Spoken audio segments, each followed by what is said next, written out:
Hi, this is Brian Petro. Every marketing success starts with a bright idea. Today I'd like to talk to you about some social media tools.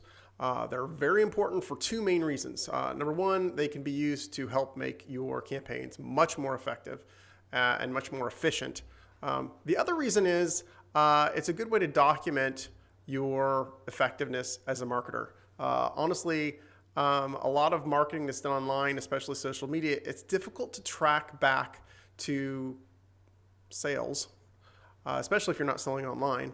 And I think that decision makers above CMOs can sometimes feel like they're throwing money in a pit and it's really difficult to see exactly what they get back. So these tools are really helpful in monitoring what's happening. So social monitoring is kind of basic stuff people have been doing for years, very straightforward. It's usually trying to be responsive to people who are posting about your brand. So things like that. I mean, there are specific tools for it, but honestly, people have been using Google Alerts for web stuff. They've been monitoring hashtags with their brands to respond. That's real straightforward and kind of old school at this point. The next step after that would be more share of voice. Share of voice, and again, these are kind of vague categories that overlap. But share of voice can be really important to make sure you're on track, where all you're doing is looking at some key points for both you and your competitors to see are you trending in the right direction.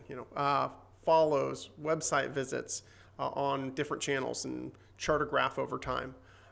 Pretty straightforward. And that, again, you can use tools. You can also do that manually. I've actually done it on spreadsheets. It just depends on the client budget and how much time you spend and how many competitors you're following, because that can get really time consuming if you're following a lot of them.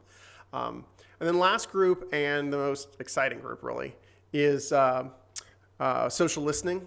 And it's the same idea, only more so. Social listening is more than just following your brands and even more than following your competitors. It's following trends. You can use it to build audiences. So examples would be like, let's say you're thinking it might be interesting to advertise on some podcasts, but you're not sure what podcasts your market listens to. So social listening tools can help you do that. They could help you, for example, figure out the best influencers to use, the influencers that your audience sees regularly. So those are some tools. I think there's a lot more I can dig into all these categories. So watch for posts coming with more examples, and I'll dig deeper into these categories.